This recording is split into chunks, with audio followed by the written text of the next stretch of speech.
Formalmente, entonces, les doy la bienvenida a este ciclo de pensar las prácticas en el marco de la educación inclusiva, que como saben es organizado por el Plan de Trayectorias del Consejo de Formación en Educación y la Comisión de Inclusión de la Dirección General de Educación Secundaria. Es un espacio que estamos en su tercera edición y no nos cansamos de repetir que en realidad es gracias a ustedes, que cuando nosotros preguntamos cuáles son las temáticas que convocan, que necesitan poder trabajar para tener herramientas para llevar adelante a sus aulas, este es uno de los temas que siempre está en el tapete. Por lo tanto, agradecemos. En este caso, representando la Comisión de Secundaria, la inspectora Adriana Mareco, que hoy nos acompaña, a todos los equipos de la Dirección General de Educación Secundaria que articulan con nosotros para que esto sea posible, y siempre, como les decimos, valoramos a ustedes su tiempo, su dedicación y su preocupación por estar presente y dedicar tiempo a estos temas. En el día de hoy nos convoca la Comisión de Educación Sexual, con la temática Aportes de la educación sexual en el marco de la educación inclusiva, tema que año a año nos ha sorprendido con sus aportes y esta seguramente no será la excepción. Así que los dejo en manos de Patricia Pibel, de Andrea Carlos. Como hacemos en todas las instancias, vamos a silenciar micrófonos. Ustedes por medio del chat nos pueden hacer llegar las preguntas, los comentarios, las consultas, que al final del trabajo de las colegas las vamos a hacer llegar para que ellas las puedan contestar. Muchas gracias. Bueno, buenas tardes a todas y a todos. Agradecer esta oportunidad de poder acercar esta temática a todas y a todos ustedes. Andrea. Sí, ahí voy. Bueno, buenas tardes. Pedir disculpas porque realmente tenía anotado como que empezaba a 6:30 y me doy cuenta que no, que que empezaba antes. Bueno, como siempre, sí, bienvenidas, bienvenides, bienvenidos, y esperemos que esta información y este diálogo que vamos a tener, nos sea útil a ustedes y a nosotras también, que siempre nos aportan estas instancias. La idea es que sea algo interactivo y que puedan participar también, que para que todas y todos puedan participar, las intervenciones sean breves, ¿verdad?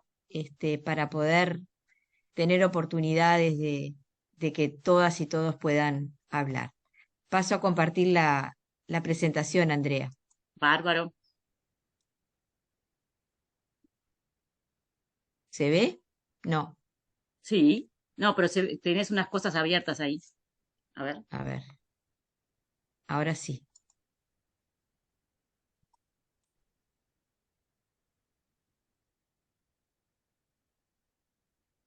Espera.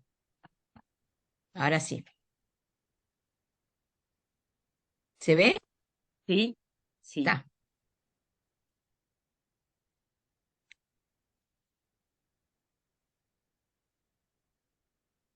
Bueno.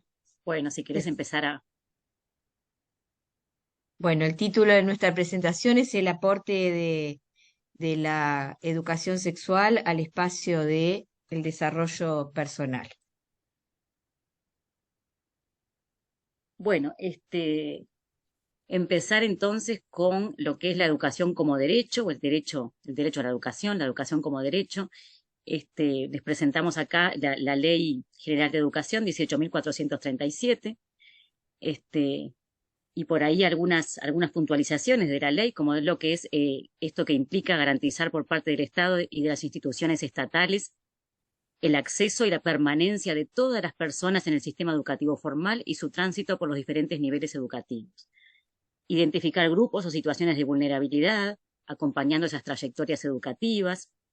Generar condiciones de accesibilidad y habitabilidad para niñas, niños y adolescentes sin discriminación, pensando justamente la educación como derecho humano, porque en realidad tenemos que pensar justamente que lo que atraviesa todo son los derechos humanos, ¿no? Estos derechos humanos que son universales, y si son universales son para todas las personas, y entonces aquellas personas que por determinadas situaciones ven vulnerado, ven perjudicado este derecho a la educación. Entonces, desde las instituciones educativas, desde el Estado, tenemos la obligación, ¿no?, de garantizar este derecho a la educación para todas las personas.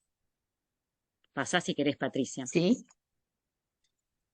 Y bueno, y otra de las cosas que traemos es este modelo de derechos y protección integral. Es decir, nosotros veníamos de un modelo tutelar, de un modelo de un paradigma tutelar, ¿no?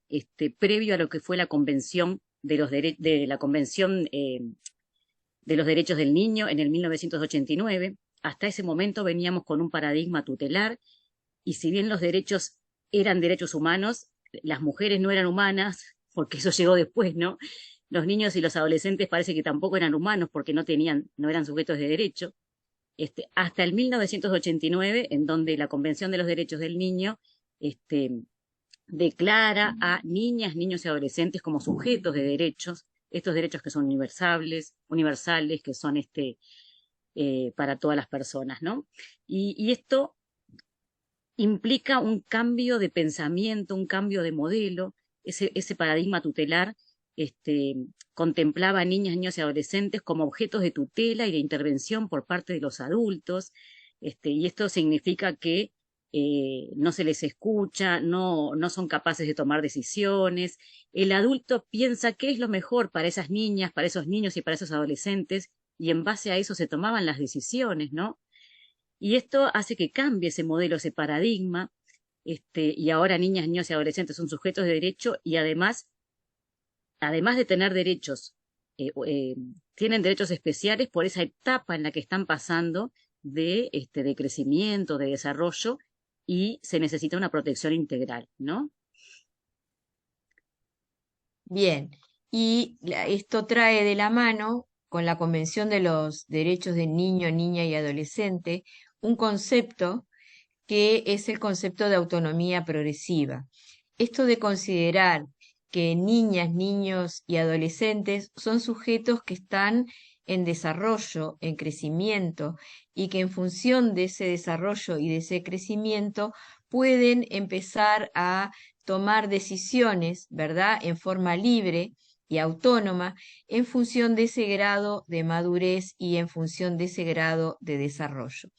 Este concepto fundamentalmente comienza a hacerse un poco carne, a hacerse importante en nuestra legislación, sobre todo desde el punto de vista de la salud, y se incorpora al Código de la Niñez y la Adolescencia desde la Ley 19.580, que incorpora este concepto de autonomía progresiva y le da la capacidad a niñas, niños y adolescentes de tomar decisiones, ¿verdad? Respecto, bueno, por ejemplo, con quién quieren vivir, con quién en esto de sus derechos, también la capacidad de poder ingresar al espacio de la salud, solas y solos, y tomar decisiones respecto también a sí mismos.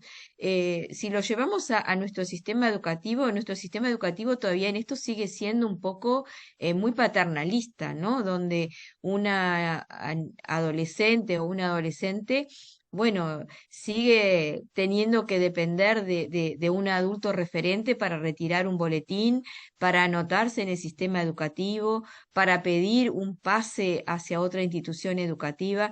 En muchos aspectos todavía este concepto de autonomía progresiva no lo tenemos muy incorporado en una sociedad que sigue siendo muy adultocéntrica, sobre todo desde el punto de vista de la educación. Y el otro concepto que se incorpora es este del interés superior de niñas, niños y adolescentes, donde no hay nada que esté por encima de ese derecho, y todo tiene que estar protegido, protegiendo todos los derechos de niñas, niños y adolescentes, ¿verdad?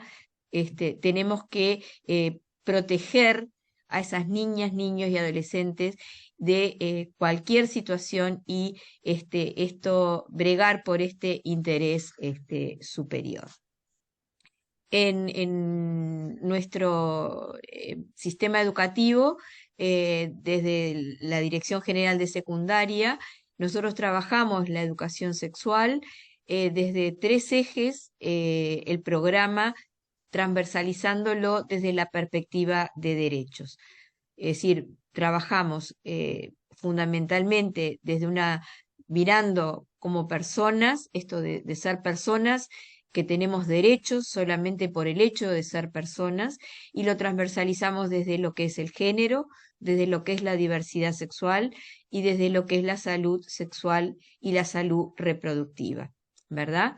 Y esto también atravesando lo que es el curso de vida, porque tenemos que ir viendo que a medida de que este sujeto de derecho, que decía Andrea, con este nuevo paradigma va creciendo, también este eje del programa va a ir valorando también desde manera diferente la forma de ir abordando estas temáticas en función también de esa edad, de ese grado de madurez que ese chico o esa chica va a ir desarrollando a lo largo de su curso de vida. Patricia, una cosita antes de que ¿Sí? sigas, ¿no? Esto que tú decías recién, ¿no? De cómo en las prácticas educativas todavía está el tema del adultocentrismo, me viene esto de la distancia que hay entre lo legal, ¿no? Y lo legítimo, es decir, tenemos la ley, tenemos la Convención de los Derechos del Niño, tenemos el Código de la Niñez y la Adolescencia, tenemos la Ley General de Educación. Sin embargo, falta el reconocimiento todavía pleno de esos derechos, ¿no? De niñas, niños y adolescentes, porque cambia muchas veces cómo abordamos un montón de situaciones, prácticas y cotidianas. Entonces, Y, falta y mucho cómo, todavía esto de la legitimidad social de este modelo realmente, ¿no? y cómo nos paramos a veces, ¿no? Frente a las y los adolescentes, ¿no? Esto de, bueno, porque yo lo digo como por el hecho de que yo soy la persona adulta o porque soy el docente o la docente, parece que yo tuviera la verdad, ¿no?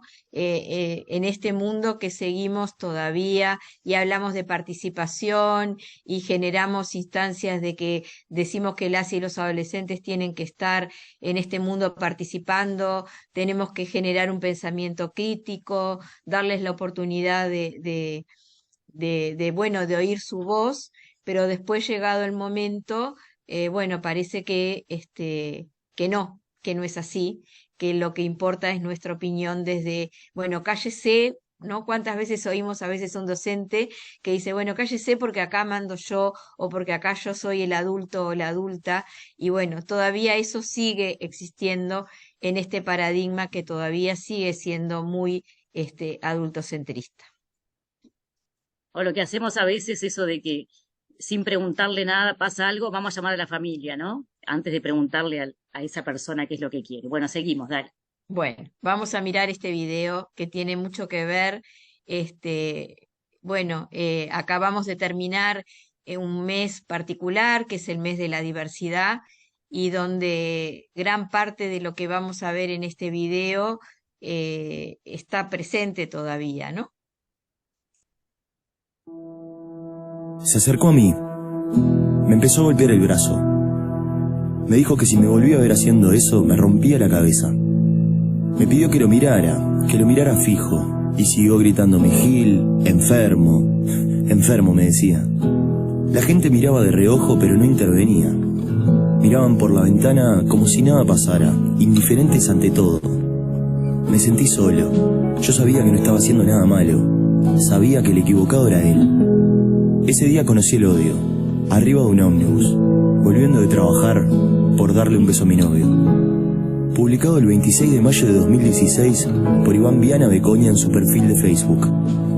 La discriminación sigue en las calles, la lucha también. No seamos indiferentes. Mes de la diversidad sexual.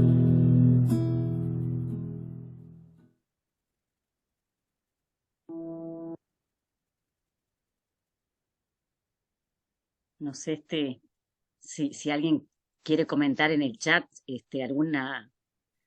algo que le haya dejado el video, si lo conocían o no, bienvenido, lo va dejando por ahí, que nosotras vamos leyendo. Pero ahí traerles un poco datos Ay, perdón que se me achicó, un segundito que voy a agrandar acá, que se me achicó acá, ahora sí. Algunos datos, ¿no? Estos datos son del 2016, hay unos más actuales del 2019 y no hay demasiada variación en estos datos. Y por allí, esta guía Sumando Libertades, estudia un poco la discriminación por estos motivos de diversidades sexogenéricas en los diferentes países de América.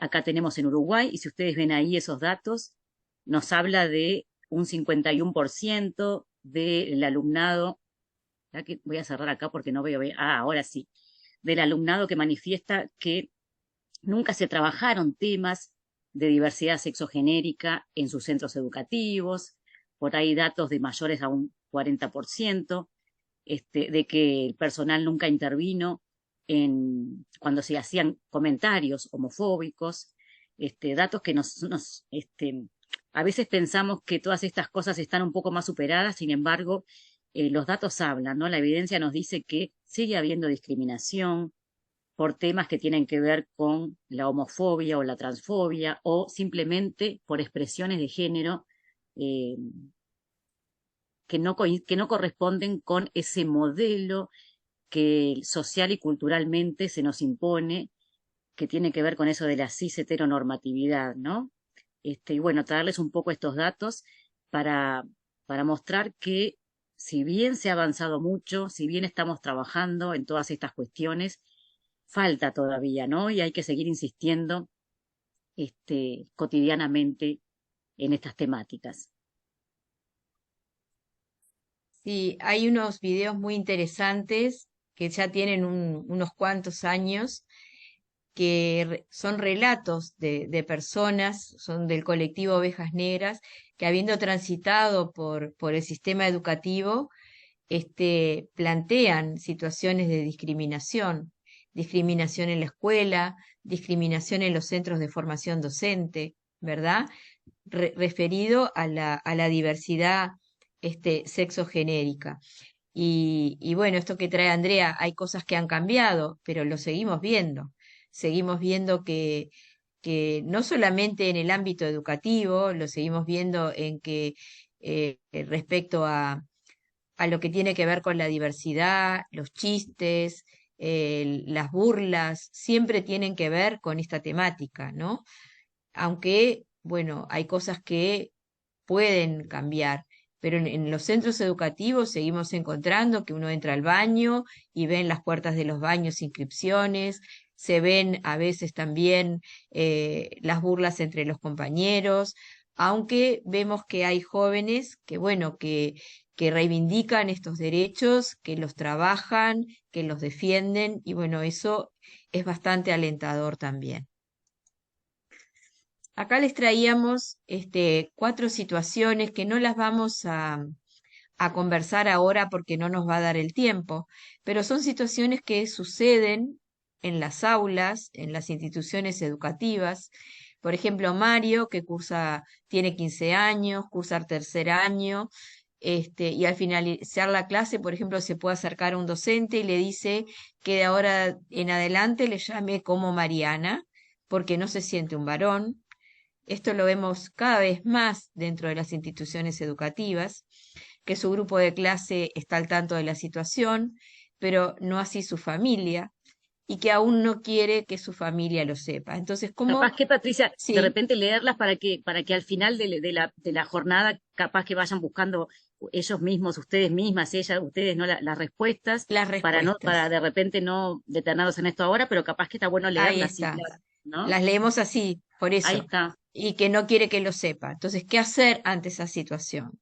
El caso 2 de Carla y Fabiana, que son estudiantes de tercer año, que son pareja, y a la hora del recreo un docente las encuentra abrazadas, dándose besos. ¿Cómo actuamos ante esa situación? Otra situación donde Paula, que es una estudiante trans, que no cambió su nombre a nivel del registro civil, pero te dice que se siente incómoda porque en la plataforma Ceibal aparece con su nombre de nacimiento, que es Pedro, si se puede hacer algo o no. Y otra situación, por ejemplo, que en un grupo de primer año, bueno, ahora séptimo año, se genera una situación de burla hacia Mario porque le gusta el ballet y sus compañeros le hacen broma por esa situación. Ahí está Son, diciendo Jacqueline sí, que son situaciones actuales que se dan, que ya le ha pasado como practicante. Y la idea un poco es por lo menos tenerlas en cuenta, porque además, ahora cuando avancemos un poquito, vamos a ver que cada una de ellas nos habla de diferentes dimensiones de lo que es la identidad sexual. Por eso trajimos estas situaciones. bueno, y entonces nos parecía importante, probablemente ustedes que han atravesado la carrera, han hecho los seminarios de educación sexual, estos conceptos los manejen, pero nos parecía importante traerlos porque son conceptos claves, son conceptos que a veces se confunden. Entonces, recordar que la identidad sexual de una persona tiene 4 componentes: el sexo, ¿verdad? Que es ese componente que está más vinculado tal vez a lo biológico, a eso que nos asignan cuando nacemos. La identidad de género, que es el cómo me siento, que tiene que ver con el sentir de la persona, con ese autoidentificarse, más allá del cuerpo que tenga. La expresión del género, que es el cómo actúo, el cómo me comporto respecto a los patrones de la sociedad, y la orientación del deseo sexual, que es lo que me atrae erótico placenteramente. Entonces tomamos esta imagen, que es la famosa galleta de jengibre, donde se representan estos 4 conceptos de la identidad sexual. El sexo, entonces, que son las características y diferencias genéticas, genitales, hormonales, gonadales, entre otras, sobre las cuales se asigna este sexo al nacer, en este binarismo que de alguna manera la cultura nos impone, de bueno, somos varones o somos mujeres, recordando que hay un amplio espectro en el medio de los estados intersexuales. Después la identidad de género, que refiere a esa autopercepción, a cómo me identifico frente a un género determinado, más allá de ese sexo que me asignaron al nacer. La expresión de género, que es la forma de expresar la masculinidad o la feminidad, también esto construido de acuerdo a las normas preestablecidas de cada cultura, de cada contexto sociohistórico, del momento en que se está viviendo, del lugar en que me tocó nacer o que me tocó vivir, o que me traslado con esa cultura, porque puedo irme a vivir a otro lado y trasladarme con esos patrones culturales, aunque no esté viviendo en el lugar en que nací. Y la orientación del deseo sexual, que es hacia quién me siento atraída o atraído desde lo erótico, afectivo y placentero. Capaz que, ay, no lo pases todavía, ¿Sí? capaz que está bueno aclarar que más allá de estas dimensiones, que puede haber más, estas son como 4 dimensiones constitutivas y bien claras de la identidad sexual, pero capaz que está bueno aclarar que pueden ser entendidas como desde 2 modelos o perspectivas diferentes, ¿no? Porque tenemos ese modelo binario que todavía está muy arraigado en la sociedad, que es un modelo binario y determinista, porque en ese modelo el sexo biológico determina la identidad de género, y esa identidad, que también es binaria porque podemos ser solo varones y mujeres, tiene determinadas expresiones de género femeninas o masculinas, y la orientación del deseo sexual, que también puede ser hetero o homo, ¿no? Es decir, ese modelo es un modelo que desde la evidencia ya no se sostiene, ¿no? Porque a partir de lo que es el postestructuralismo, la tercera ola del feminismo, con todo lo que tiene que ver con la teoría queer y estudios en relación a la diversidad, en realidad lo que nos muestra la evidencia es que estas dimensiones no son determinadas biológicamente, ni son deterministas, es decir, una no determina la otra, son independientes si bien hay relación entre ellas. No son binarias, siempre por lo menos tenemos que pensar en la posibilidad de al menos 3 categorías, incluso en el sexo, ¿no? Incluso en el sexo, aquellos que son de biología, yo soy profe de biología también, invitarlos a que en sus clases no hablemos más del dimorfismo sexual, ¿no? Hablemos de que puede haber un sexo macho, hembra, intersexual. Es más, hay como más de 40 tipos de intersexualidad descritas hasta el momento. Y bueno, y que son además categorías que no son estancas, es decir, que son dinámicas, que hoy puedo tener una orientación de un deseo sexual y después esa orientación puede cambiar, lo mismo que mis expresiones de género, incluso la identidad nunca está acabada. Y bueno, tener presente un poco estas cuestiones, que es lo que está mostrando la evidencia hace ya 30 o 40 años. Seguí, Patricia, nomás, perdón que... Bueno, y acá un poco lo que tiene que ver con cómo abordar estas diversidades sexogenéricas, para que estudiantes que vean vulneradas sus trayectorias educativas por estos motivos, porque realmente ocurren situaciones de discriminación y estos estudiantes terminan abandonando, más bien como que los excluimos del sistema, o de repente nos encontramos con un estudiante con una identidad trans que está en segundo y que ya viene de 2 o 3 liceos diferentes porque no se sintió cómodo acá, entonces cambia. Eso es muy frecuente que pueda pasarnos. Y bueno, ver un poco lo que tiene que ver con estas buenas prácticas para promover y para que estos estudiantes accedan a la educación primaria, secundaria y terciaria, transiten por ella y culminen, ¿no? Y como que ahí dividimos en 3 grandes esferas que tienen que ver con el aula en sí, con la institución educativa y con la sociedad en general.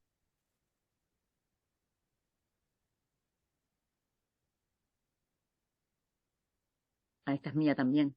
Sí. Acá, sí. Bueno, y en el aula, y ahí capaz que nos acordamos un poco de las situaciones que veíamos recién de las viñetas, siempre reconocer y respetar la autoidentificación de cada estudiante. Mira, en la lista está como Mario, pero se acerca, quiere que lo llamen Mariana, la llamamos Mariana porque si es Mariana es ella, y se identifica como mujer, y ahí no podemos dudar porque eso puede generar incluso discriminación también, ¿no? Entonces, estar seguras y seguros ahí, si nació como Mario porque tiene pene y testículos, pero se identifica como Mariana, es ella, y la vamos a llamar Mariana, aunque no haya cambiado su nombre en la cédula. En las listas tenemos que respetar también esta autoidentificación. No se pueden cambiar las listas en la libreta digital, pero en el aula, estamos acá en las clases, hacer una modificación a mano, hacernos una aclaración para recordar el nombre de esa o de ese estudiante. Es muy importante que nos reconozcan como nosotros queremos que nos vean, ¿no? Evitar agrupar a los estudiantes por sexo para las distintas actividades que se consignen. Bueno, acá varones, acá mujeres. Bueno, eso, tratar de evitarlo realmente, ¿no? Intervenir cuando hay agresiones físicas, ni que hablar, no verbales, de cualquier tipo, aunque sea que fuera un chiste, ¿no? Señalar que es una acción homofóbica o transfóbica, porque esto evita que se naturalicen estas situaciones, ¿no? Incluso los chistes que tienen que ver con las personas homosexuales o trans o con las mujeres, ¿no? Cualquier situación que se genere discriminación, problematizarla, ¿sí? Bueno, y esto, ¿y por qué acá? Y ver que no es algo natural y empezar a trabajar estas cuestiones, ¿no? Y bueno, también invitarlos a revisar estos contenidos curriculares de las diferentes asignaturas, y poder identificar estos posibles sesgos hetero-cis normativos. No sé si todos entendemos cuando hablamos de lo que es una identidad cis, capaz que si no nos ponen por ahí lo explicamos, ¿tá? Ahora tenemos una ley que es la 19.580, que en el artículo 21 es sobre políticas educativas y sobre las instituciones educativas en general. Es una ley, y en esa ley, en ese artículo, que también los invitamos a que la lean, habla de que mínimamente los contenidos curriculares de cualquier asignatura tienen que tener transversalmente la perspectiva de género. O sea que la ley lo habilita, lo legal está, falta un recorrido para que realmente eso se cumpla, ¿no? Bueno, estar pendientes, estar atentos, si un estudiante deja de asistir, o baja su rendimiento, notamos alguna cuestión por ahí de cambio, estar atentos, que puede puede haber una cuestión de discriminación por su orientación del deseo sexual o por su identidad de género, por la diversidad sexogenérica en sí. Y esto vendría también de cómo empezar también a abrir nuestras cabezas, de que a veces pensamos que que bueno, tenemos enfrente a alguien que esperamos que esté vestido de una manera o vestida de una manera, o con su identidad que no sabemos, o pensamos que tiene que estar identificado o identificada con una identidad cis o una identidad trans, y de repente, bueno, no tiene una identificación a veces tampoco clara, ¿no? Y a veces yo digo, bueno, pensamos que hay atrás de una vestimenta una chica o un chico, y no sabemos cómo dirigirnos porque su vestimenta a veces no condice con su aspecto, o con cómo quiere que uno le llame, o cómo se identifica. Es decir, hay como que tenemos que tener una apertura a una diversidad muy grande que existe hoy, y que a veces una persona puede autoidentificarse de una forma y no corresponderse la forma que se autoidentifica con el nombre con el que se decide llamar, o con la forma en que decide vestirse, ¿no? Esas cosas que también tenemos que tenerlas muy claras. Hay una cuestión, Patricia, que está en el chat, por eso no quería dejarla pasar, que Sí, por ahí sí. Paola dice que en un curso tuvo un estudiante que algunos días quería que lo llamen por un nombre y otro día por otro. Para no estar dudando, yo le decía por el apellido. Acá me gustaría aclarar dos cuestiones para Paola y para todas, para todos. La primera cuestión que la evidencia muestra, y esto tuvimos hace poquito un congreso también de ginecología que estuvimos con Patricia, la evidencia muestra que las personas que cambian de identidad son muy pocas, menos del 2% las que después quieren volver a regresar a la identidad que tenían, menos del 2%, eso está bueno tenerlo en cuenta, porque a veces nos parece que es una moda, que bueno, vamos a dejarlo porque después vuelve. No, eso se da en menos del 2% de las personas que transitan por identidades trans.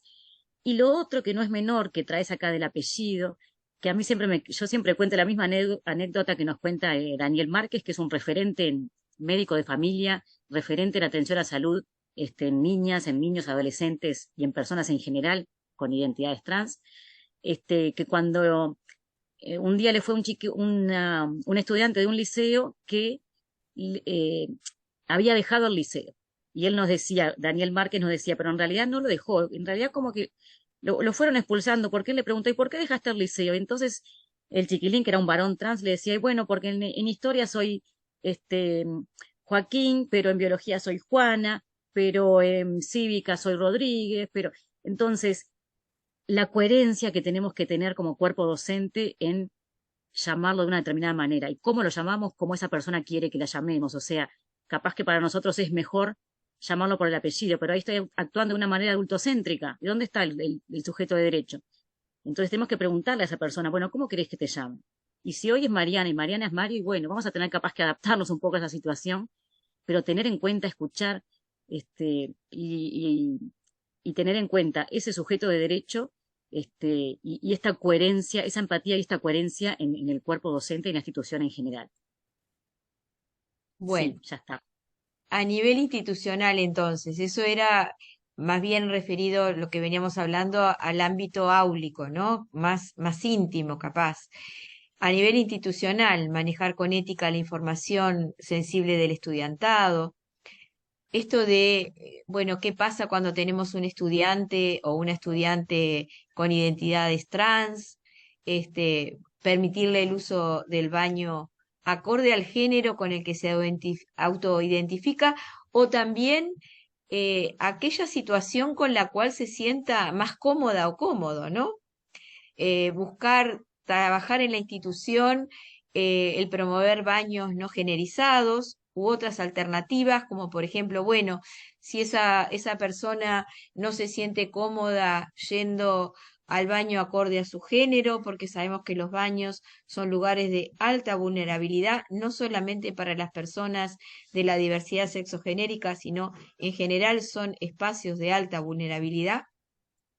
Hacer acuerdos, bueno, vas al baño antes de que llegue la hora del recreo o después que termine el recreo. Se pueden buscar distintas alternativas para que esa persona se sienta cómoda y se sienta segura yendo al baño sin que le genere mayores dificultades. Bueno, tener disponibles materiales, guías, novelas, libros que versen sobre la temática para acercar la temática a la institución. Hay libros de cuentos interesantes para acercar, para que se puedan leer, ¿verdad? Libros que son de autores también uruguayos que permiten acercar el tema, de mandar cursos de formación, esto que estamos haciendo con ustedes, que ustedes están haciendo, sensibilizar en los centros educativos no solamente a docentes, sino al personal en general. Hay un mandato expreso de una resolución de la ANEP de sensibilizar al personal administrativo sobre la temática de la diversidad y sobre las identidades trans. Esto de respetar en la lista y en los documentos la autoidentificación de cada estudiante. Cuando voy a llamar para un acta de examen, recordar, si bien no puedo cambiar, como decía Andrea, en los documentos, pero puedo escribir a lápiz el nombre de la estudiante o del estudiante como se autopercibe para no llamarle, si no le quiero llamar por el apellido, poder llamarle por el nombre con el que se autopercibe. Generar en la institución espacios de sostén, de acompañamiento, no solamente al estudiante, sino también al entorno, a la familia. Tenemos que recordar que también para la familia muchas veces es difícil sostener la situación de un hijo o una hija que hace una transición, ¿verdad?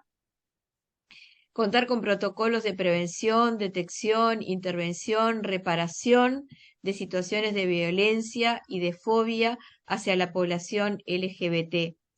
Involucrar también al estudiantado en diseño y posibles alternativas de trabajo frente a la diversidad sexogenérica. Con respecto a los baños, igual les cuento una situación, una pequeña anécdota de hace muy poquito tiempo, que nos contacta el director de un liceo, no importa el liceo, de un varón trans, y nos llama para decirnos que el varón es, no me acuerdo el nombre, cómo se llamaba el muchacho, no me acuerdo, que quería ir al baño de los varones, si podía. Entonces yo le dije, y si quiere ir al baño de varones, que vaya al baño de los varones. Y el liceo tiene un baño inclusivo, que no es no generizado, no tiene género. Y entonces acá dos cuestiones. Esto de que el adulto puede pensar, yo puedo pensar mejor que vaya a un baño, al baño de profesores, a un baño no generizado, pero el chiquilín quería ir al baño de los varones, tiene el derecho de ir, sí, entonces que vaya al baño de los varones. Y nos dice, y al poco tiempo volvió a contactarse el director, y nos cuenta que la familia de este estudiante llamó agradeciendo a la dirección porque lo habían dejado ir al baño de los varones como él quería, ¿no? Entonces, bueno, contarle un poquito eso que está bueno, ¿no? Y que creo que la forma de actuar es eso que estaba ahí, de tener en cuenta siempre al estudiante, su voz, escucharlo, qué es lo que quiere. Bueno, y en base a eso iremos tejiendo y generando estrategias, ¿no? Claro, que hay que trabajarlo, eso es la institución educativa, ¿no? No es que eso aparezca de la nada, porque hay que trabajar desde el respeto, desde bueno, es decir, no es entra y ya está a veces, ¿no? Por lo que decíamos de que son espacios de vulnerabilidad también, ¿no? Y ahí está, Bueno, ahí comenta Pamela que dice que hay un docente de una materia X, un chico trans faltó un día y el personal administrativo puso su nombre femenino en la pizarra de ausencia. Lamentablemente que desde las instituciones se perpetúan estas acciones. Sí, es cuestión de sensibilizar, de insistir, de capacitar, de formar, de dialogar y ir mejorando, porque estos estudiantes, si no, dejan, ¿no? Los echamos, más que abandonar el sistema educativo, los expulsamos nosotros, ¿no? ¿De quién es, Patricia? Mía. Ah, dale. Creo que es mía, sí. Sí. Esto de a nivel institucional también acompañar estos procesos de la construcción de la identidad sexual o la reafirmación de la identidad de género de cada persona, respetando, generando redes, esto de buscar espacios donde estas chicas y estos chicos se sientan seguros, no discriminar, no juzgar, que puedan, esto de generar espacios donde puedan garantizar el ejercicio de su ciudadanía sexual, ¿no? Ustedes saben que en la población adulta, las personas mayores de 18 años, tienen la posibilidad de los beneficios a través del MIDES, de tarjeta, que es la tarjeta TUS Trans, que tienen beneficios económicos, y aquellas personas que además a través del MIDES reciben los beneficios de la tarjeta MIDES, se les suma este beneficio. ¿Sí? También el MEC da apoyo en becas y la ANEP también, o sea que estos beneficios hay que, en esto de la discriminación positiva, hay que buscar estos apoyos para estas y para estos estudiantes, ¿no? También buscar la posibilidad de garantizar las trayectorias educativas de esta población que siempre es muy vulnerada, que hasta ahora ha tenido una sobrevida muy baja, y que siempre ha llevado a que la deserción estudiantil haga que sus posibilidades laborales estén reducidas. Entonces, bueno, fomentar la posibilidad de garantizar las trayectorias educativas, fomentar la posibilidad de que tengan las mismas oportunidades laborales que las demás personas, fomentar el conocimiento de la legislación vigente. Nuestro país tiene una profusa legislación hacia la población LGBT, que les da un montón de garantías en los derechos. Es decir, una cosa es la legislación y otra cosa es, bueno, después la realidad, pero bueno, hay que conocer esas normas y hacer valer esas normas y esa legislación vigente. Y la posibilidad de trabajar en redes institucionales.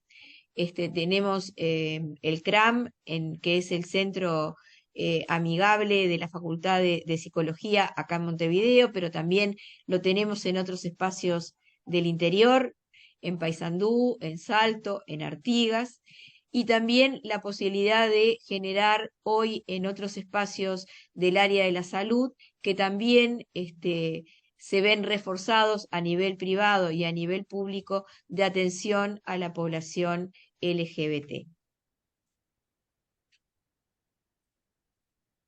Bueno, y por supuesto que esto requiere también un trabajo a nivel social como ciudadanas, como ciudadanos y ciudadanos que somos, más allá de la institución educativa y más allá del vínculo directo con las y los estudiantes a nivel del aula, que es esto del trabajo a nivel social, ¿no? Como sociedad y como comunidad.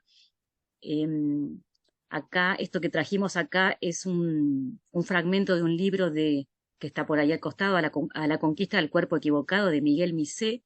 Miguel Misé es un trabajador social, intersexual, español, que investiga en estas temáticas y una de las cosas que él nos trae muy interesante es que en realidad el problema no es el cuerpo, por ejemplo, el problema no es la persona trans, sino la transfobia, ¿no? Es decir, esa sociedad normalista que naturaliza una sola forma de ser y entonces todo lo que se aleja de ese modelo es el otro, es la diferencia y además genera como ese rechazo, ¿no? Como esa fobia justamente. Entonces, si el problema no es la transexualidad y es la transfobia, lo que tenemos que cambiar no es el cuerpo de esa persona, ¿no? Sino la mirada sobre esos cuerpos, la mirada social que tenemos sobre esos cuerpos, sobre esas orientaciones, sobre esas construcciones de identidad sexual. Por eso lo trajimos, porque nos parece muy interesante realmente que el trabajo está en desnaturalizar todas estas cuestiones y no en cambiar a las personas que son homosexuales, que son trans, que son no binarias, ¿no? Ese no es el problema es la mirada que tenemos sobre eso como sociedad. Y ahí es donde tenemos que trabajar más y más y más y mucho más desde la educación también.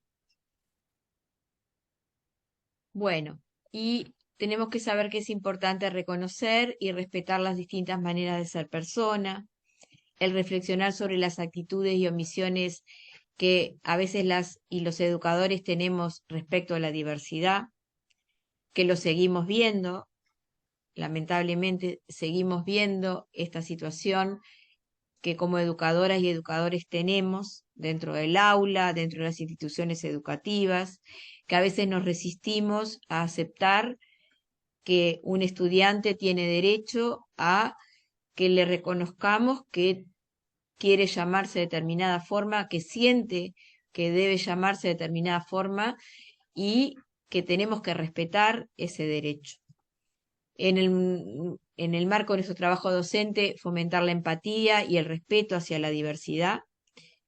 Fomentar la empatía y el respeto, no es esto de la tolerancia, no te tolero, te banco, no, el respetar, que son dos cosas diferentes, ¿no? Generar un clima de libertad, de confianza, de respeto, es decir, el promover el desarrollo de esas personas, el desarrollo integral de esas personas, para que puedan crecer como cualquier otra persona con la plenitud de sus derechos, porque son personas y tienen derecho a vivir con esa plenitud de sus derechos, ¿no? Es decir, como cualquier persona, que muchas veces eso no lo consideramos. Bien, antes de ver un poquito, me quedé pensando en una cosita, esto de las herramientas legales es importante. Estos conceptos que trajimos al principio, que Patricia aclaró, del sexo, de la orientación sexual, de la identidad de género, de las expresiones de género, no es una cuestión menor, porque el tenerlo claro, el tener claro qué es cada cosa, nos va a permitir intervenir de una manera asertiva, porque muchas veces se confunde y no sabemos si es esto, si es aquello, y la intervención que hacemos puede ser peor que no intervenir.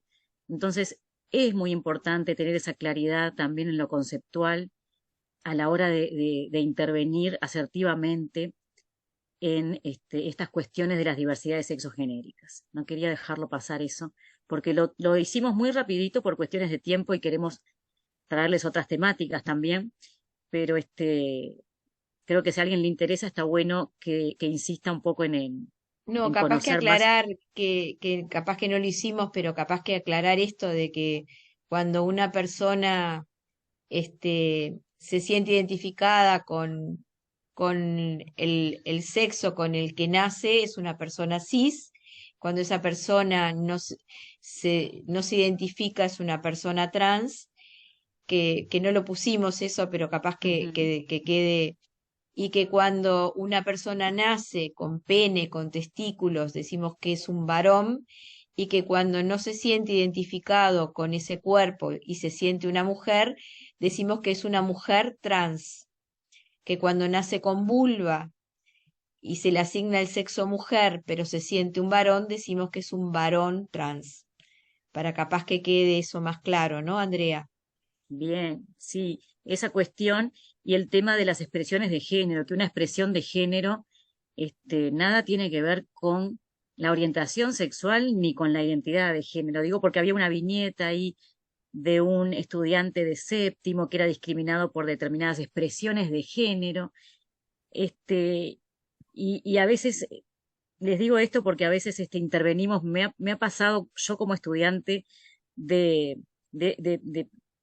escuchar unas intervenciones que en el momento no, pero ahora que pienso en eso digo, bueno, más vale que ese docente no hubiera intervenido con toda la buena onda que a veces uno le pone en esas intervenciones.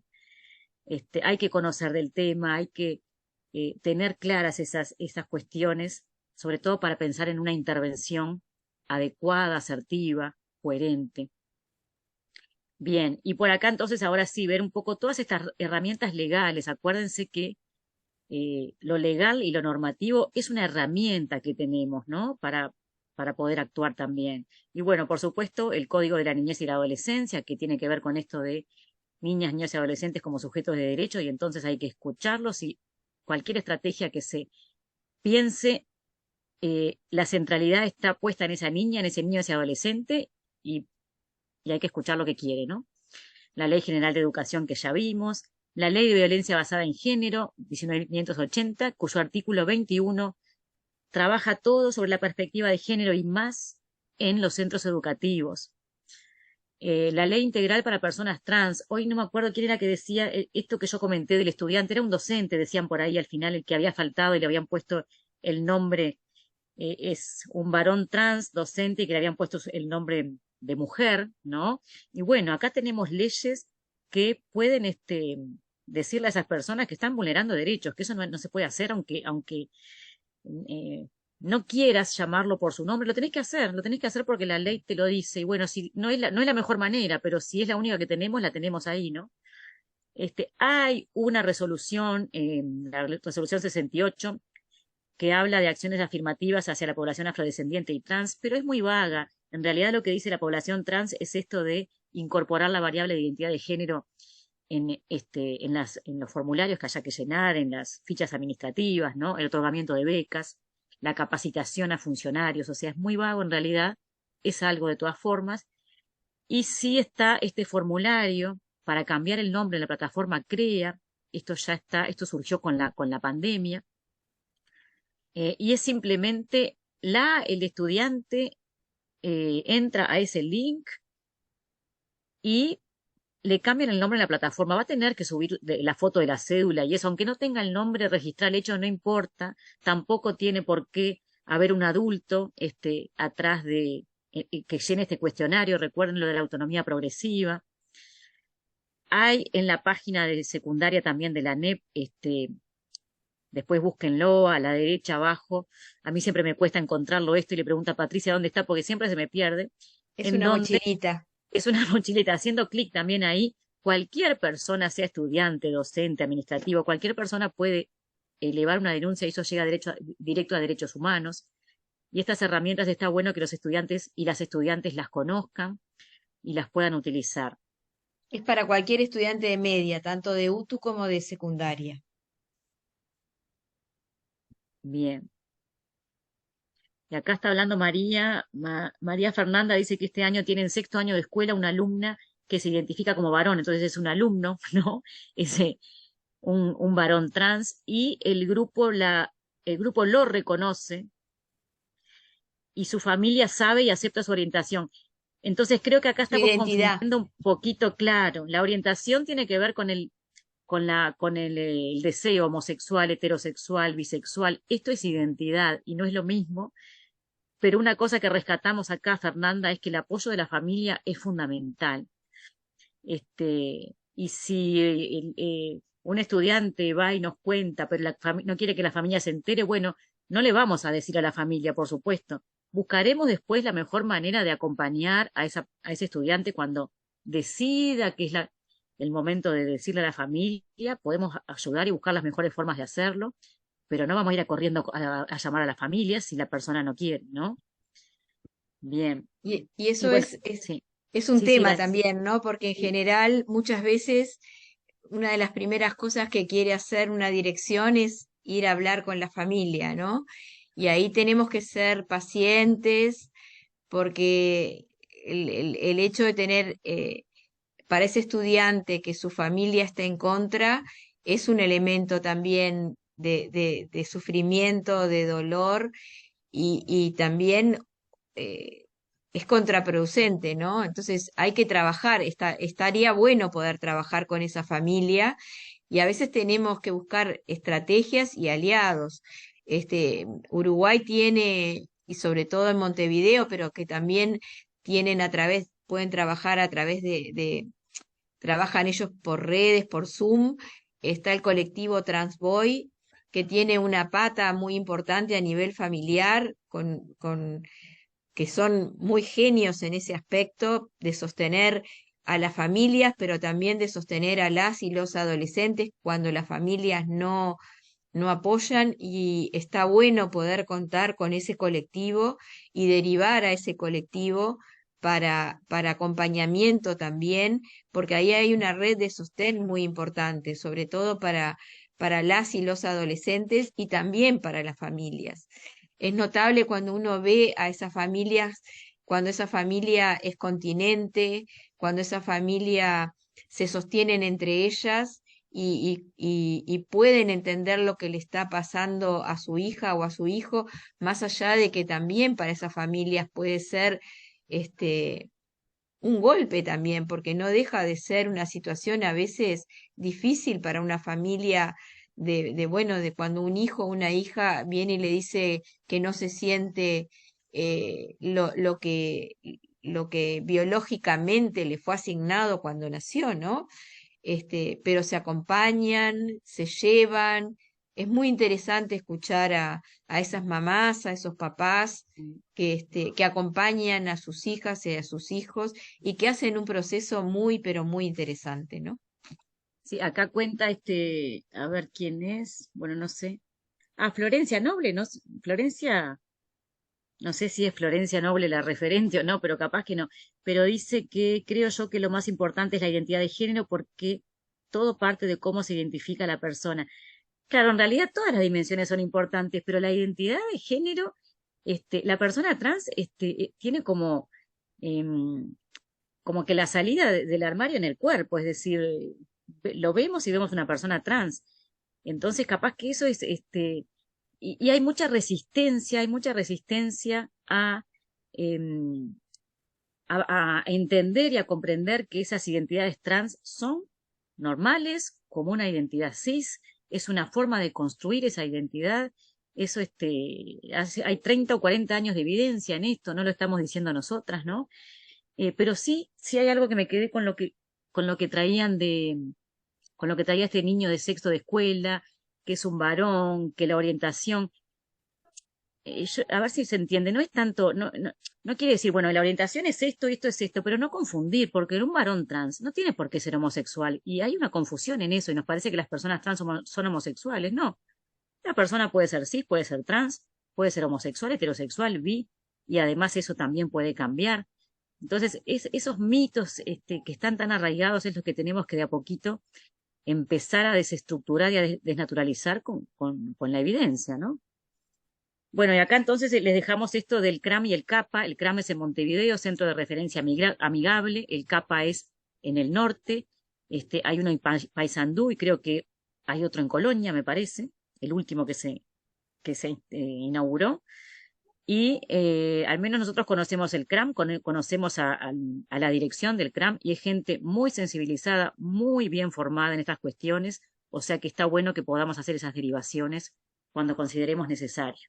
Y qué importante es cuando interactuamos, ¿verdad? Porque muchas veces van estudiantes de los liceos y el feedback que hay entre ellos y nosotras cuando un estudiante tiene un problema en la institución educativa y desde ahí nos comunican y cómo nosotros trabajamos con la institución educativa y viceversa, ¿no?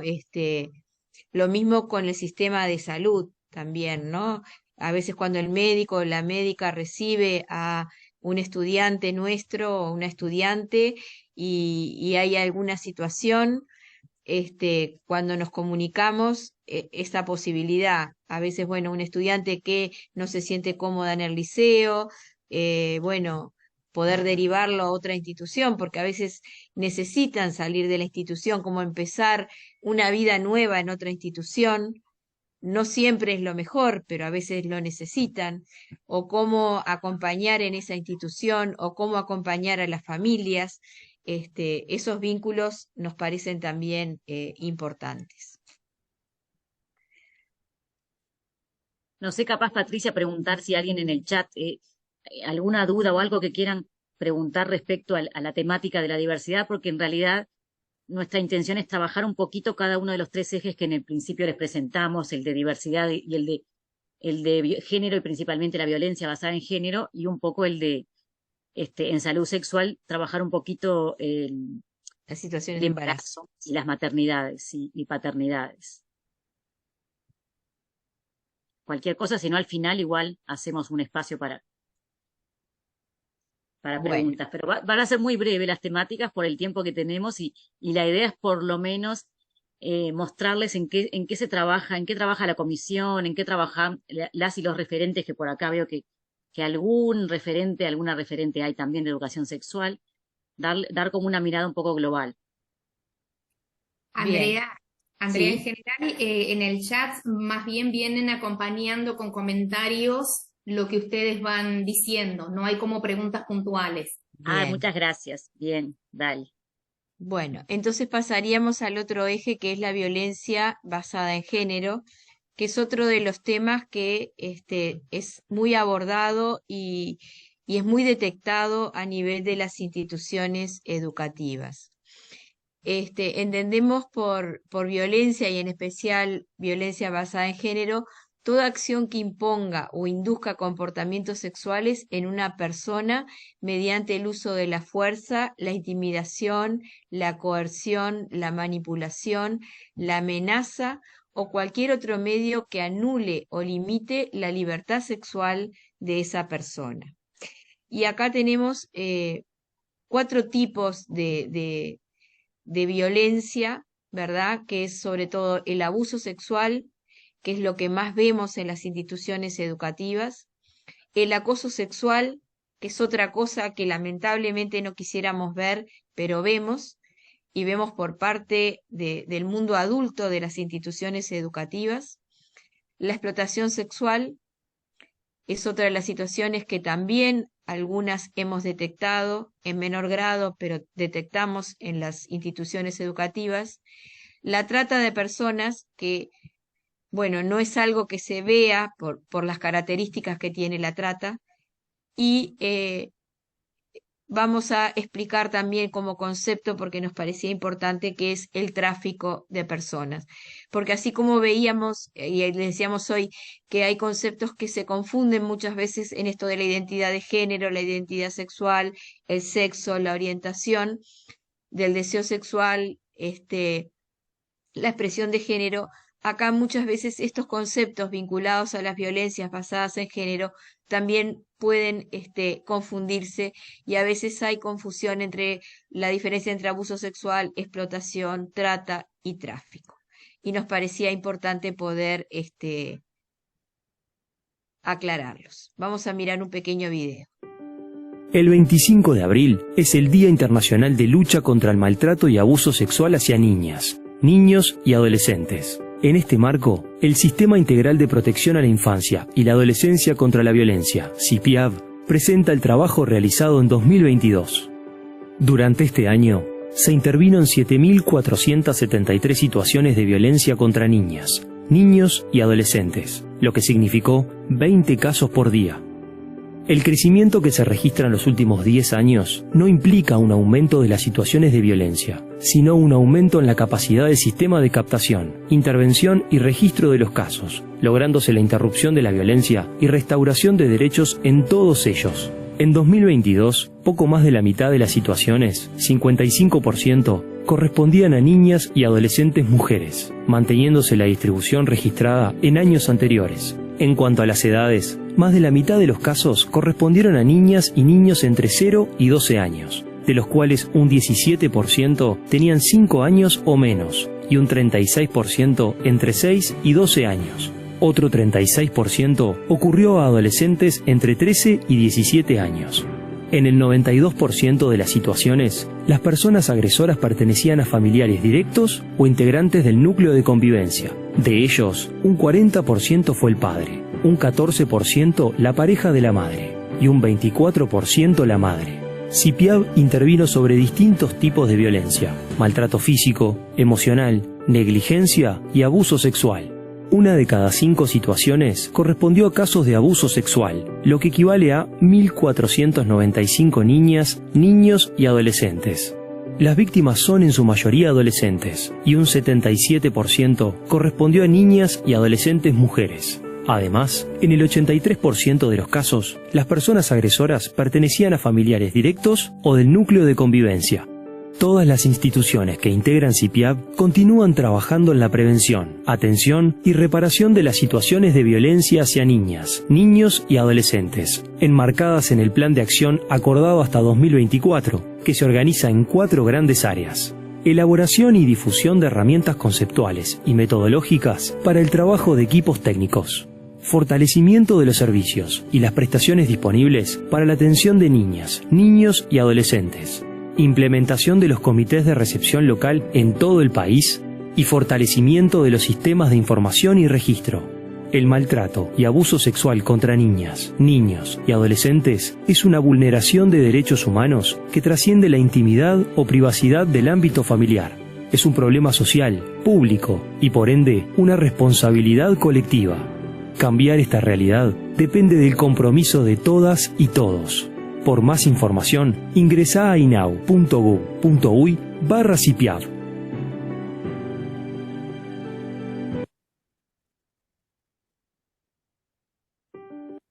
Bueno, las cifras son bastante alarmantes, ¿no? Esto de que hayan 20 casos por día de denuncias es muy fuerte y que de esas 7.473, 1.643 sean nuevas también, ¿verdad? Que se detectaran un 6% de situaciones más que el año anterior. Esto de que no quiere decir que haya más violencia, sino que, bueno, probablemente lo que suceda es que se ve que hay mayor respuesta o se ve que hay más oídos para escuchar y eso hace que niñas, niños y adolescentes se atrevan a decir me está pasando esto. Eso lo vemos con mucha frecuencia, sobre todo nosotras, cada año cuando hacemos el relevamiento a fin de año por parte de las y los referentes, es imponente la cantidad de situaciones que se denuncian y cómo las chiquilinas y los chiquilines se acercan a decir fui abusado, tuve tal situación de violencia. Hay como una apertura a poder decir y animarse a plantear la situación. Esto de que prácticamente sucede por igual en varones que en mujeres, lo que sí sucede es que los varones visualizan menos que están viviendo una situación de violencia que las mujeres, que se da en el núcleo familiar y que fundamentalmente es por parte del padre o de la pareja de la madre. ¿tá? Que mayoritariamente la violencia es por maltrato emocional, la negligencia, esto es, tendría que hacer tal cosa y no la hago. Y en tercer lugar, el abuso sexual. ¿Sí? Esto es muy fuerte, que el abuso sexual sea la tercera forma de violencia, más que el maltrato físico. La recurrencia de esos episodios, esto quiere decir el trauma que implica y el trauma emocional que implica que estas situaciones se repitan, se repitan, se repitan. Bueno, esto de que muy pocos no la visualicen, si una tercera parte prácticamente no visualiza que está viviendo una situación de violencia, y la convivencia con la persona que agrede. ¿tá? Las personas, la edad del agresor son personas de mediana edad, y que la mayoría de las violencias sexuales se dan en la adolescencia. Cosa que una veces piensa lo contrario, ¿no? Porque además en la adolescencia hay la posibilidad de un embarazo, sin embargo, la violencia sexual se da en la adolescencia. Y 8 de cada 10 abusos sexuales se dieron en familiares directos. Bien, tengamos en cuenta también eso que decías de que se dan en la adolescencia, que el 87%, como decía ahí en los datos, se detectan en su fase crónica. O sea, esto ya lleva tiempo de que viene sucediendo, y no se puede decir, no se puede expresar, no se sabe cómo. Entonces hay que tener en cuenta también que eso esa violencia, eso que se denuncia hace tiempo que ya viene ocurriendo, ¿no? Bueno, ¿qué es el abuso sexual? Es la utilización de una niña, niño o adolescente en una actividad de carácter sexual sin el consentimiento, y ahí eso lo pusimos en negrita para hablar de algunas cuestiones cortitas del consentimiento, sin el consentimiento de la víctima, ya sea por diferentes razones, como dice ahí, ¿no?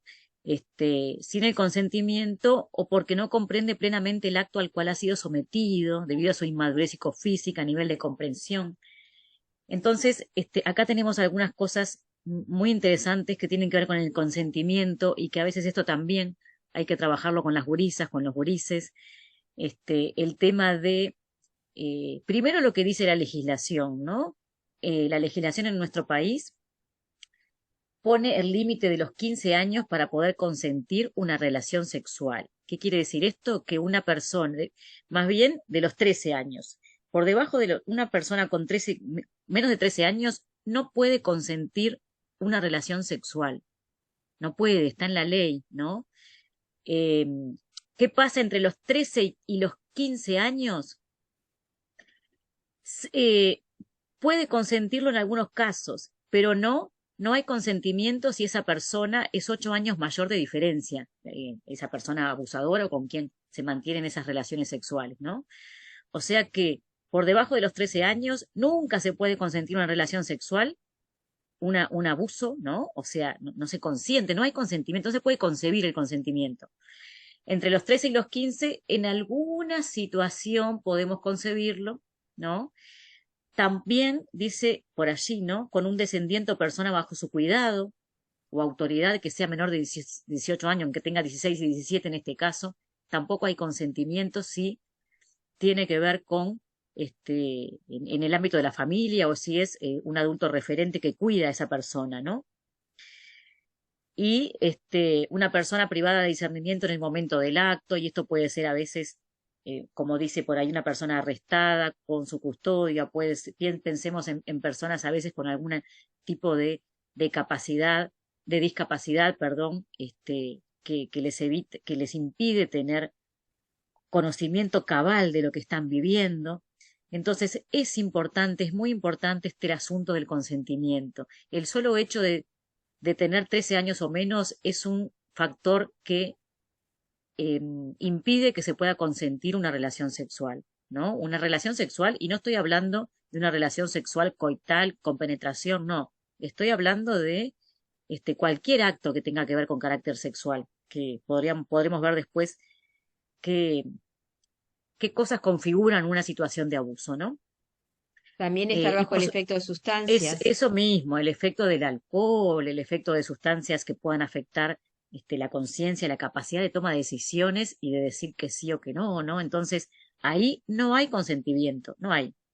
Piensen ustedes en todas las situaciones conocidas en que se discute esto del consentimiento y de que sí, de que no, bajo los efectos del alcohol. Bajo los efectos del alcohol no hay consentimiento.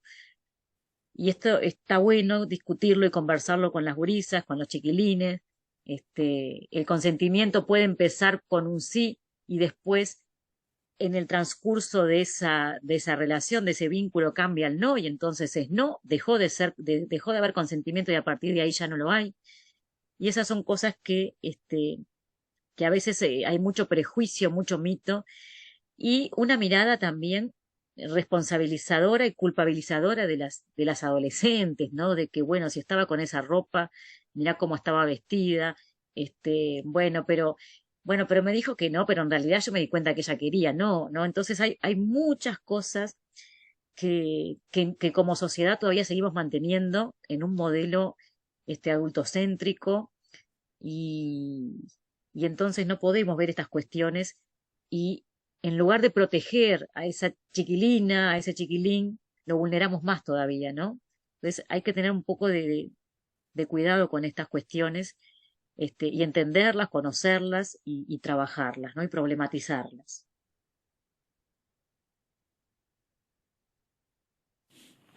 Está más asustado. ¡Ah!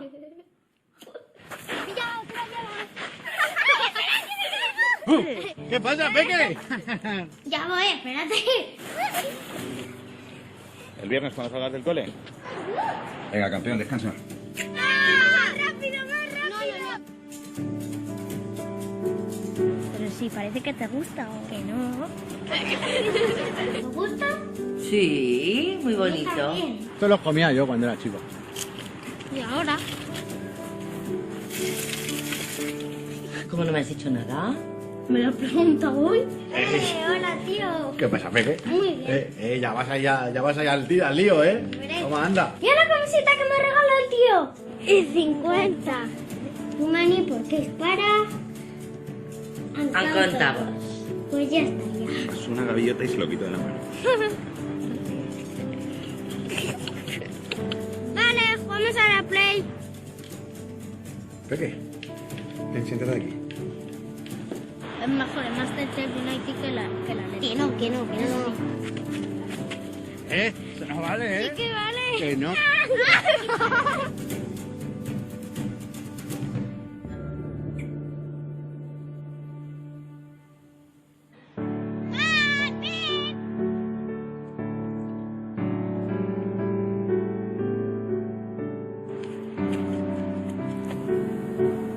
Mamá, tengo que decirte una cosa. Espera. Un momentito. Hoy vas con el tío y se acabó.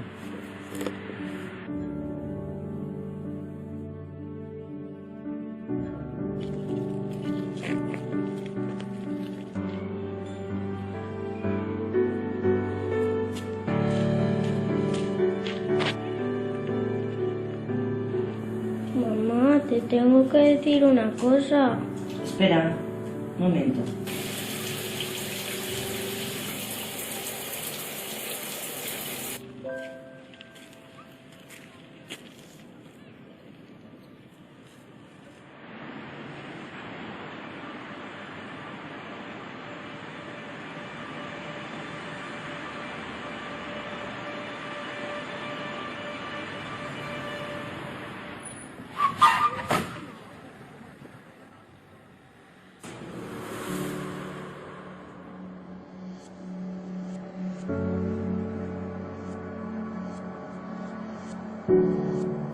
Mamá, tengo una cosa que decirte. Dime, cariño. El tío me toca.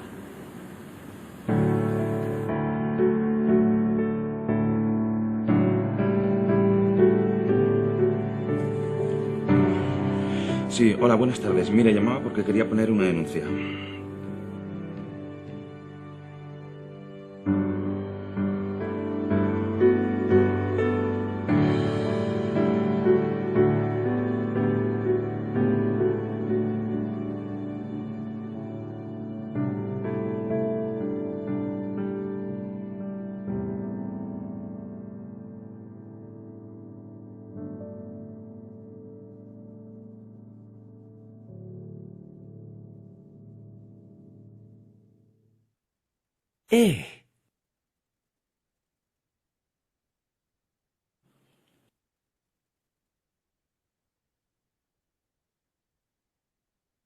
Fuerte, ¿no?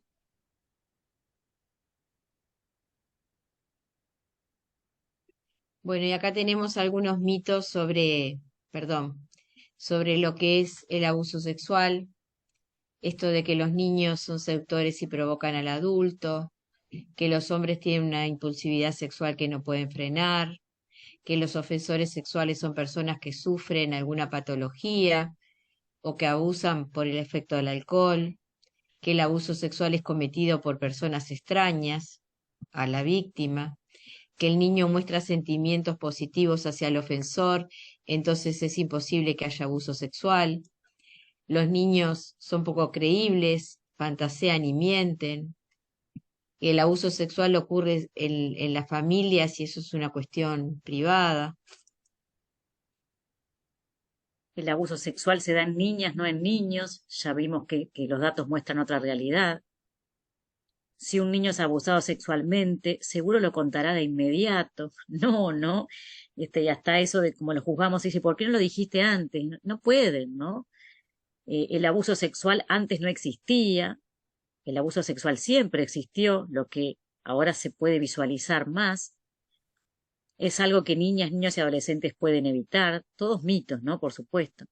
El abuso sexual se da en... esto ya lo repetimos. Los abusos sexuales son poco frecuentes. La madre siempre denuncia cuando se entera. Esto es importante porque también a veces culpabilizamos a esa madre y probablemente esa madre tampoco lo pueda expresar porque probablemente esa madre también esté sufriendo violencia por parte del abusador, y no lo pueden tampoco expresar, necesitan ayuda esas madres también, y a veces tendemos a culpabilizarlas, ¿no? O Niñas, muchas niños y veces fue adolescentes abusada ella, ¿no? también, Tiene una historia exacto. de abuso previo. Bueno, solo sucede en ambientes pobres o de baja cultura, eso, todos estos mitos, la evidencia los tira abajo, porque en realidad, eso es lo que son, mitos y no es la realidad. Y cuando hablábamos ahí de que los niños seducen, que uno se pone a pensar de dónde viene todo esto, capaz que acá hay alguna psicóloga de la teoría de la seducción de Freud que decía esto, ¿no? Que las niñas y los niños seducían a las personas adultas y además que convivían ahí. Cómo esto habilitaba y sigue habilitando a veces situaciones de abuso, ¿no? Qué impresionante todo eso, cómo tenemos que desestructurarnos y desnaturalizar todas estas cuestiones. Y acá, me toca mirar. Bueno, y vieron lo que pasaba ahí en el video, ¿no? La escucha, ¿no? La escucha, en el momento en que la madre enseguida lo atendió, lo escuchó, la situación transcurrió de una manera diferente, ¿no? Entonces esto es importante de creer en el relato. Podemos tener muchos indicadores, algunos otros, pero en realidad son muy inespecíficos. El único indicador específico de que ocurrió una situación de abuso es el relato de esa persona o de una amiga, un amigo que viene y nos cuenta. Entonces, tenemos que creer en ese relato, ¿no? Dejar atrás el mito ese de que la niña y el niño no dicen la verdad y que entonces a veces se retractan. Y bueno, esto es todo normal en este proceso justamente de poder verlo y de poder verbalizarlo y del miedo que tienen a que esa persona que en definitiva las cuida, las está vulnerando, entonces no entienden mucho esa situación, pero el relato es lo más importante, el indicador más específico que tenemos, ¿no? Y una vez aún la que retractación es uno de exacto, los indicadores más fuertes, ¿no? más fuertes, exactamente, justamente eso de ir para atrás y para adelante y de desmentirse, tiene que ver con toda esta situación de abuso, justamente. Eso pasa y bueno, hay que entenderlo de esa forma, ¿no? Y una vez que tenemos ese relato, por supuesto que necesitamos acompañar e intervenir en ese proceso. Si estamos desde el punto de vista educativo hablando, el segundo paso es clave, porque no tenemos que llamar a la familia, tenemos que identificar a la figura del adulto referente protector. Si están dentro de la familia, si es la madre, si es el padre, mejor para nosotros. Si ese chiquilín nos dice que llamemos a la madre, que llamemos al padre, buenísimo si esa figura es la madre, pero tenemos que indagar a ver quién es esa figura de adulto protector referente, ¿no? Evitar la revictimización, es decir, todo lo que nos cuenta lo vamos a escribir y vamos a hacer un informe con eso y entonces no va a tener que volver a contar todo eso otra vez, ¿no? Por eso es tan importante esta escucha de ese relato para no tener que volver a contarlo una y otra vez y volver a pasar por esa situación, ¿no? Respetar la privacidad, la confidencialidad, no hay que actuar solo en esto, por supuesto, se conforma un equipo y esto queda dentro de ese equipo sean 2, 3 o 4 personas, ahí queda dentro del equipo y eso es confidencialidad, ¿no? Si no sería omisión, si no se lo cuento a nadie. La intervención debe estar centrada en las necesidades de niños y adolescentes. Para cualquier situación, el centro es la persona que está viviendo esa situación. La niña, el niño y el adolescente, y hay que escucharla, hay que escucharlo, y las estrategias que se van a ir pensando y tejiendo entre todo el equipo van a tener como base esa escucha y lo que esa persona quiere, siente y, por supuesto, después esa red adulta va a tejer esas estrategias, ¿no? Y por eso tener en cuenta el interés superior, escucharlo y ver realmente cuáles son esas necesidades, ¿no? Y se activan enseguida los protocolos o mapas de ruta, que eso también ahora les vamos a comentar un poquito, ¿no? Nuevamente, tienen que participar en la toma de decisiones y del proceso. Y por eso, fíjense ustedes qué importante es trabajar siempre en esto de construir ciudadanía, en esto de que de a poquito puedan ir tomando decisiones, porque si nosotros no fomentamos la toma de decisiones y un día le pedimos que tome una decisión, ¿qué decisión van a tomar si nunca lo hicieron antes? Entonces esta cuestión de la toma de decisiones, de la participación, hay que irla trabajando a lo largo de todo el tránsito por el sistema educativo, ¿no? Bueno, acá está lo de registrar la información y el trabajo en equipo y en red, por supuesto.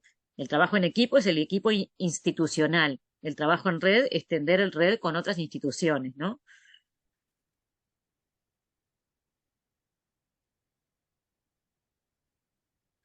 Esta es la última, no. Y bueno, acá está, bueno, esto ya nos quedó viejo porque tenemos la alegría de informarles que salió por fin el nuevo protocolo de violencia, que llevó años hacerlo. Este protocolo es del 2010.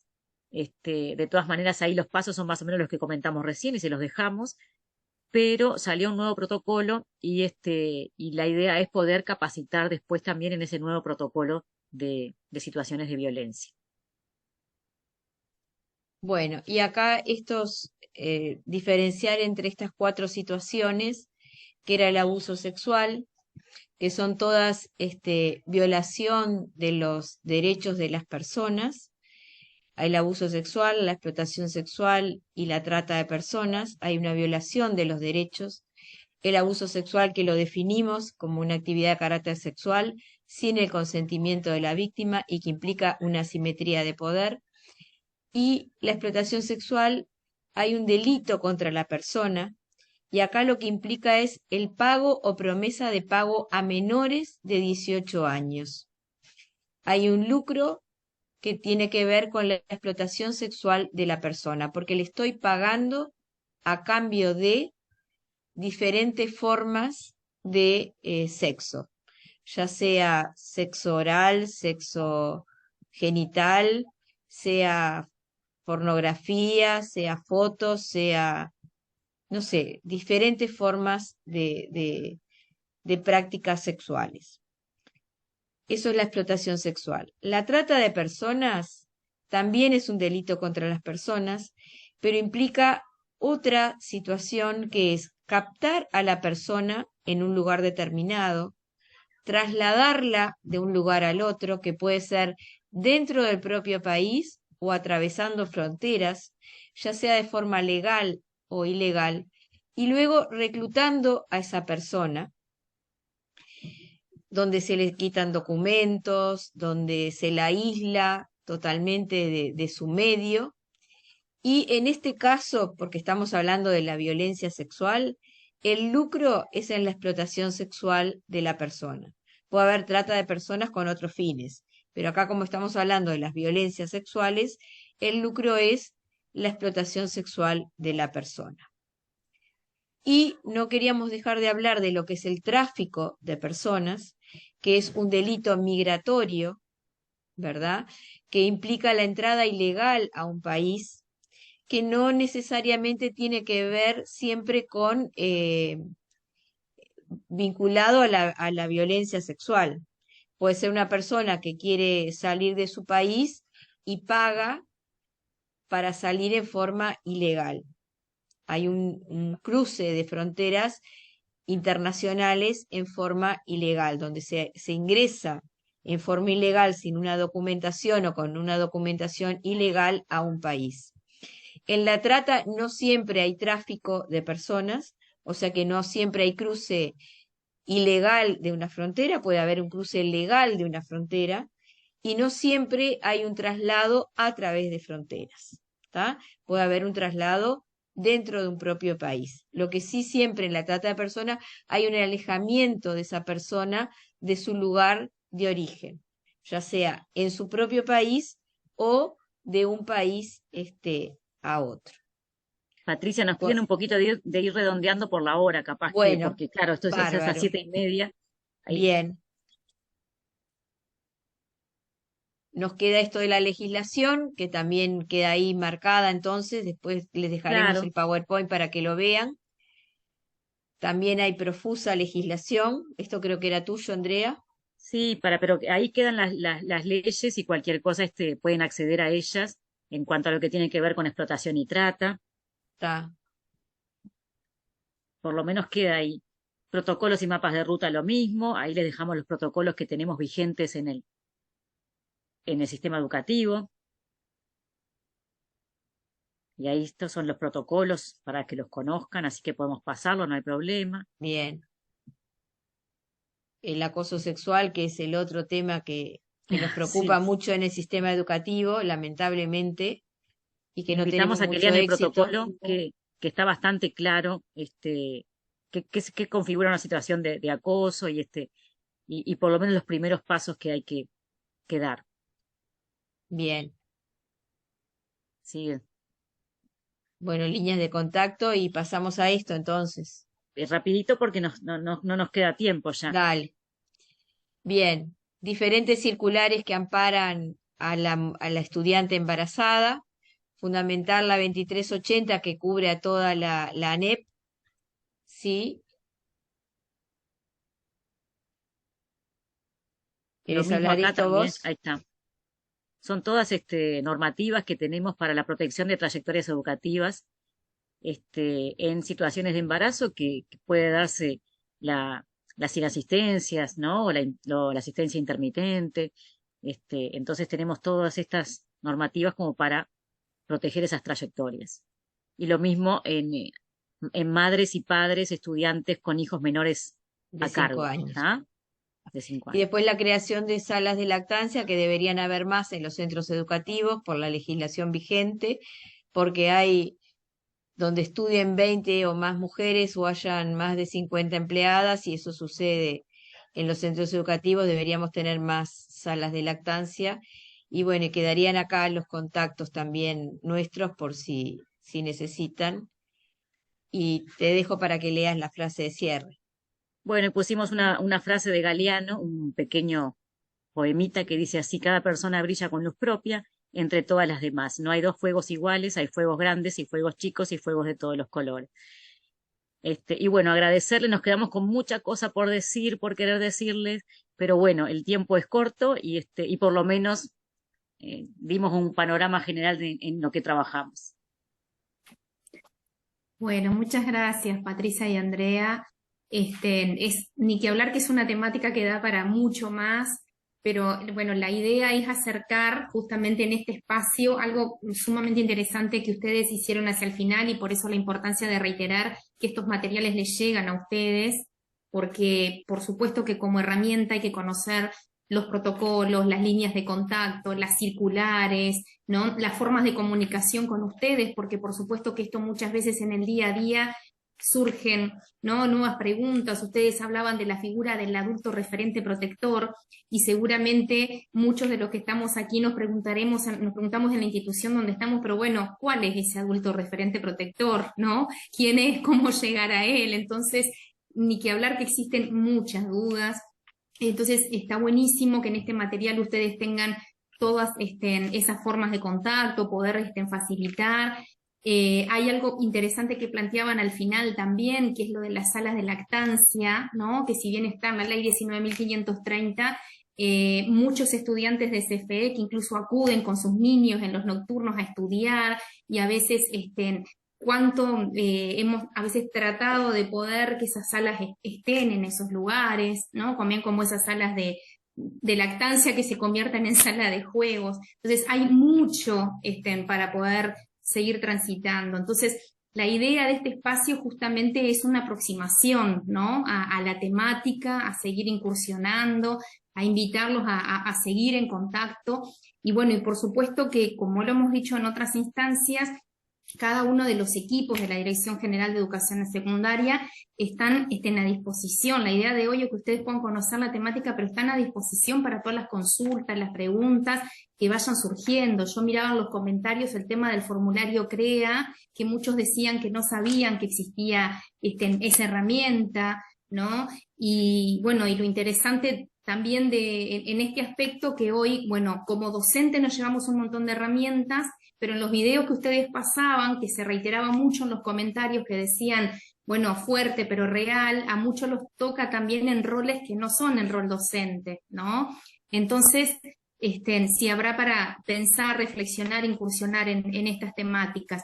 No quiero dejar pasar también que en un momento, a veces en lo rápido del chat, capaz que no se entendió una acotación que realizó Pamela, cuando hablaba del pizarrón de las ausencias, que ella se refería al pizarrón de las ausencias docentes, ¿no? Y cómo a veces... Y después lo entendimos, después cuando lo leímos de nuevo. A veces en las instituciones, porque lo he escuchado más de una vez, pasa, en el caso de ella lo decía de un instituto donde ella estudia, de CFE, pero en los liceos también pasa, a veces lo poco cuidadoso, ¿no? Que es cuando se comunica la asistencia a la docente y se pone el nombre en realidad en cuanto a otro género. Entonces, también, si hay mucha cosa que a veces en lo cotidiano tenemos que ser cuidadosos en este aspecto. O sea que bueno, hoy nos llevamos muchas herramientas, pero mucha reflexión también sobre la temática, así que agradecer mucho su tiempo. Les recordamos a los que fueron entrando después, que mucha gente se unió luego de la apertura, que ustedes en el correr de los días van a recibir la constancia de la jornada de hoy, pero también todos los materiales que Patricia y Andrea aportaron, que es lo que los va a acercar a esa temática. Esto también queda grabado, es editado y se sube al canal de Trayectoria CFE, por lo tanto lo van a poder volver a mirar en el momento que quieran, ¿tá? Así que bueno, agradecer a Andrea y Patricia por su tiempo. No, al contrario. A ustedes. Lástima que nos quedó corto el tiempo como para poder Siempre nos queda intercambiar. corto, Patricia. Sí, siempre. Necesitaríamos 3 instancias, una para cada tema. Es que es muy amplia la temática. Tendremos en cuenta para el año que viene, porque seguramente este ciclo que venimos haciendo, Claro. Está buenísimo pensar para el año que viene, tal vez hacerlo en 2 instancias como para poder incursionar más en cada una de las temáticas. Así que bueno, y agradecerles, como siempre le decimos a todos, que siempre andamos a las corridas, el poder tomarnos estos tiempos para justamente pensar juntos estos temas. Muy interesantes los comentarios que voy viendo en el chat, poniendo Evelyn justamente ahí que nos quedamos con ganas de más, y sí, totalmente. Pero bueno, es un poco respetar los tiempos, que la propuesta es 1 hora y media, y sabemos que todos tienen diferentes tipos de actividades. Así que bueno, con los que vienen siguiendo el ciclo, nos reencontramos ahora el lunes 23 con el espacio Mandela, que es el espacio final con que terminamos este ciclo 2023. Así que bueno, que tengan un muy buen final de jornada y les agradecemos a todos por su tiempo. Muy buenas noches. Bueno, gracias. Muchas gracias. Muchas gracias. Gracias. Buenas noches. Pasen bien.